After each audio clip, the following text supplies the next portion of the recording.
Hey, everyone, and welcome to episode 2 of the Go Send Global podcast. I'm your host, JP Ashworth, and this is Nathan Norman. And today we're going to talk about the Go Send Global difference. In episode 1, it was kind of a brief overview, but now we're going to get into a little bit more details. And Nathan, we want to go ahead and get started, and we can. Yeah, I served as a missionary in Costa Rica for 3 years. I love missionaries. Part of my full-time job outside of this is preparing full-time missionaries, and man, that is incredible when people give up their lives to go to another nation to serve. And there's something about that that's so real, so raw, so excellent. But I've also experienced it. So I don't want to negate any American missionaries going or any full-time missionaries, but man, there is a difference when we can invest in locals that are already doing it. So when I lived in Costa Rica, one of the things that I pushed was expanding our ministry there with that nonprofit to really invest in locals, because we used to bring down people from the United States and they would run mission trips, but they didn't know the language. They didn't know even the driving laws and rules. They didn't know all the things that actually they needed to know just to run a 1-week mission trip. And we're not even talking about mission trips in this episode, but the Go Send Global difference is we're investing in people that are already doing the ministry. So to send one American missionary to possibly Central America, it's probably going to cost $30,000 to $40,000 for the year. So they would have to raise $30,000 to $40,000 from their sending org, get those in monthly commitments to be able to even go to the field. So that might take them a year or two. Now, when we decided to move my family of 7 to Costa Rica, that took us 2 years. We paced it out. We didn't have a sending org. We didn't really know what we were doing. We had some limited help from the org we were with to receive the funds, but also they didn't really know what it was going to be like for us to go as a family. So we raised almost $100,000 to send our family to live off of for a year. And what do you have to show for that at the end of a year? If you want to live your lifestyle as an American, you want a good piece of steak every once in a while, and you want that Fruity Pebbles that costs $20 at Walmart. Life gets expensive. We literally would pay, well, we never paid for this, but at the Walmart we had in Costa Rica, a bag of Doritos was close to like $15 to $20. So when mission teams come and they have Doritos, we're like, oh my goodness. I would be broke. Well, I love Doritos. We became beggars. At the end of a mission trip, we're like, we'll take all your snacks because they're so expensive there. So beyond the snacks, just the whole thing, to send one American missionary to Central America is probably $30,000 to $40,000. That's not counting setup costs. So they have to have if they're going to furnish their home, buy a washer and dryer, however they're going to, do their laundry and all the services required, let alone learning language. So to learn a language, to be set up, most sending orgs require you to have some level of the local language. So at the end of your stint, you're much better Spanish speaker now, right? No, that's part of the downfall while I was a failure at missions. Not really a failure. I've learned so much. I think that's what's cool is God's using those things. So yeah, do I want to send American missionaries? For sure, but it is so expensive. Language school. Many times you go for a year or two to language school to fully be able to converse with people and do ministry and just joke around with the lady at the cash register at the grocery store. Those things we never did. I had 1 semester of 8th grade Spanish when I moved my family to Costa Rica. Now, God used that weakness for good because I was able to delegate, to find a team, awesome things. But what we found just from some quick research is we can probably send, or not even send because they're already there, equip 4 to 5 local missionaries for the same price of sending 1 American missionary. So for 1 year, you can equip 4 to 5 for a year to do their thing, as opposed to sending 1 American who still has to go possibly language school, raise the funds, which that could take however long, which just further delays the process of getting started. Right. So there's so much setup costs. I literally, the first day I was there in country, we're staying at a hotel. We're trying to put all of our furnishings in our house. And that night I went and I did a deal, and it seemed like it was shady, but I was at the hotel. A pastor came to me, and here I give $15,000 or something for a van that I cannot drive because it's stick shift. So I prepared before I left because I was learning, how to drive stick, but I literally never got out of second gear. I never went in reverse. I never went up a hill. So imagine my first day, I purchased this vehicle, and I am praying that the pastor doesn't say, hey, can you give me a ride home? I don't know how to drive this vehicle. So luckily, he took a taxi home, but the next morning I woke up early because I had to get to my house. the Ubers weren't really a thing then, or taxis that often. I mean, I couldn't even talk to anyone anyway to figure it out. So I got up early to learn how to drive. I just drove in the circle, and of course we blew out that clutch within 6 months. And I told people, don't follow close behind me. Sometimes I just stop, and I don't have a reason why. But the difference is we're sending local missionaries. They are already in their country. They are serving people in their community already. They're living out their mission. They know the language. There's no cultural barriers. There's no language barriers. Well, and the language barriers, we did say at the beginning we will kind of maybe get into a little bit of the weeds, but I also want to speak from experience. Whenever you and I went to Kenya, I was very surprised how many locals there could speak English enough.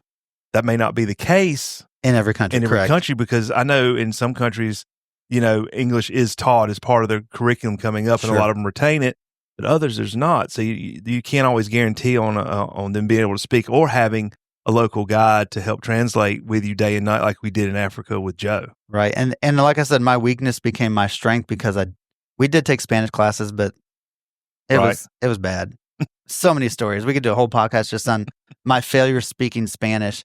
But when I think about the cost and the difference, this strategy we have of empowering local missionaries, I'm not hearing of this in other places or other ministries.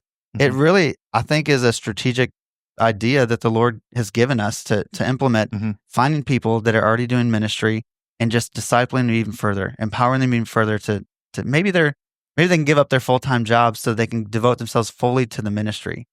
We've got Joe in Kenya. He's doing a great job. Amazing, they all are. Amazing guy. Yeah. I know we both met him, so we can talk about him easily, but he's running a taxi at night in dangerous parts of town all night long so that he has the ability to minister to kids and families in the slums of Nairobi.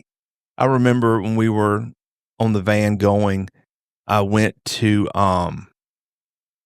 Facebook, I think, and had the location services turned on. Yeah. And or was it Facebook? It was one of those. Anyway, it popped up the slums of something. It had a name, the something slums, and I Googled it, and it said it's actually one of the, if not the largest slums in the world. Yes, that slum that he is working in is the largest in the world. And just driving through, I mean, you can watch all the stuff on TV you want, but until you're there, you don't really understand. Wow.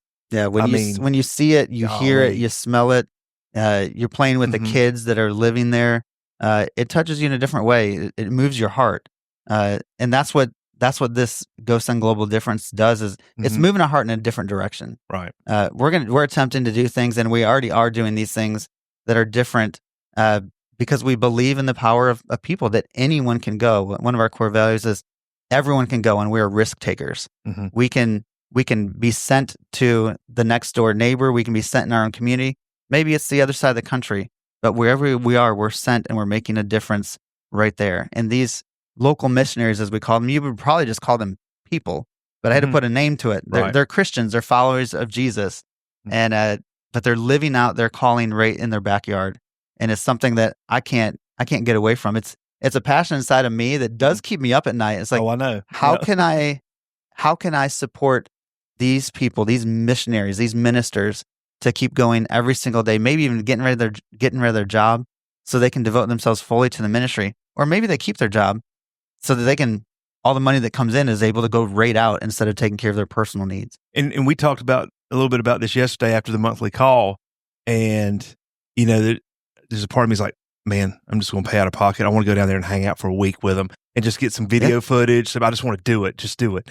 But then I'm like, well, that's more about me because I want to do that.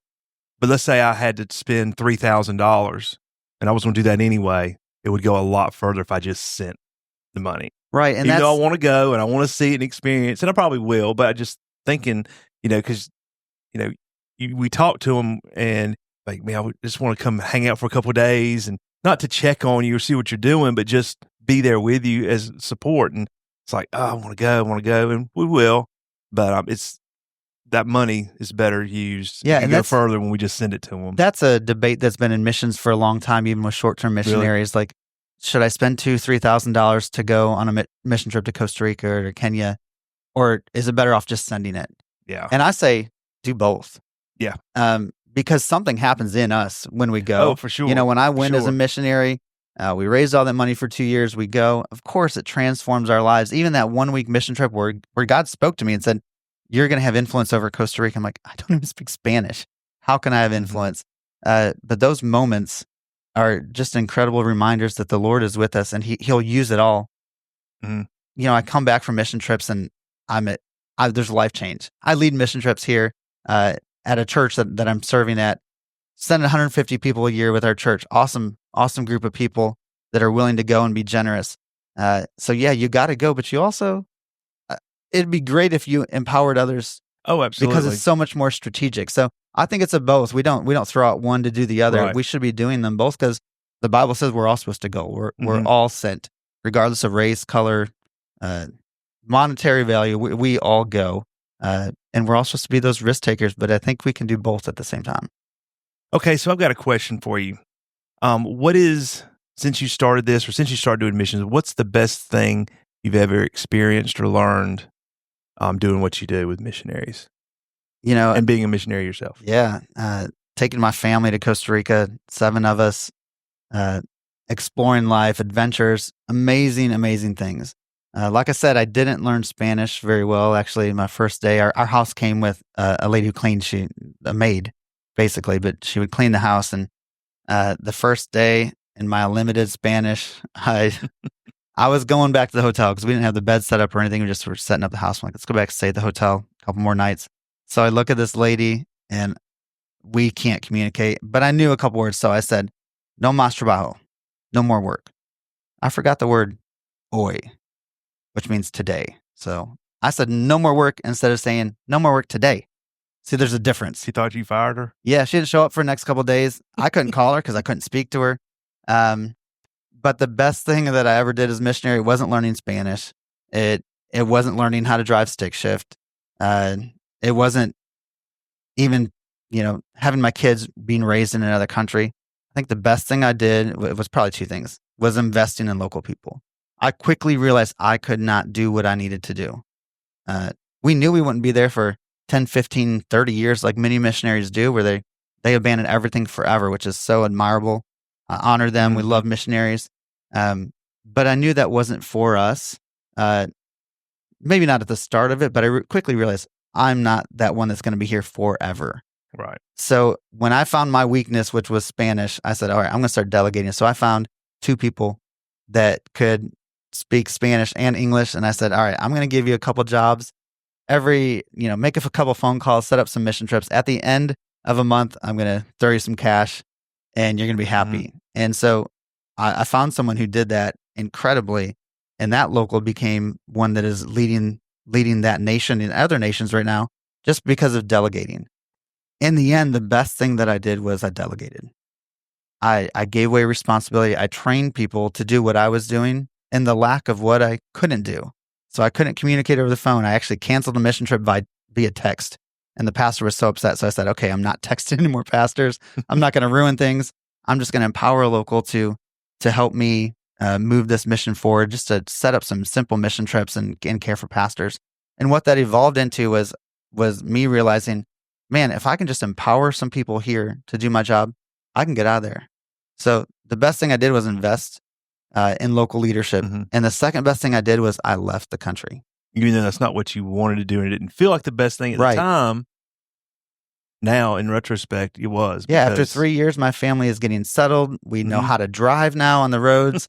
My wife did get a very hefty ticket right before we left. So maybe we didn't learn how to drive perfectly. Yeah. But, my kids had relationships. But the best thing I could do, and the relationships even I built, the best thing I could do was leave, because when I left, the locals took over. Those people in Costa Rica that had the heart, that had the vision, they were with me. Some of them for 2-3 years, learning what I was doing. Leaving was the best thing, because if I would have stayed, I would have been a handicap to them. Mm-hmm. They would have always relied on me instead of moving forward the mission on their own and finding their personal calling. They would have just served my calling. And by you leaving, they're kind of, not that they wouldn't, but they're more forced to be empowered to do the next thing because Nathan's no longer here. Right. And man, yeah, I can come in with my ideas and my thoughts and my ways, which are very American. Right.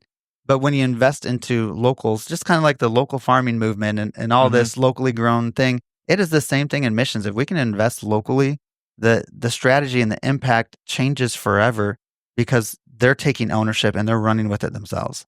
I'm not saying that all missionaries need to leave. We need those people that are there serving 20, 30 years, giving their life. But for me and what I was called to, I knew the best thing I could do for that ministry and for the people of Costa Rica, those churches and pastors, was to leave. Very good. Well, guys, we hope you've enjoyed this. How can they find us? Find you, GoSend Global? GoSendGlobal.org. You can find us on Facebook and Instagram as well. Well, thanks for watching, and stay tuned for episode 3, where we go into more depth and detail about how we vet our partners in the GoSend Global community. Thanks, guys. Thank you.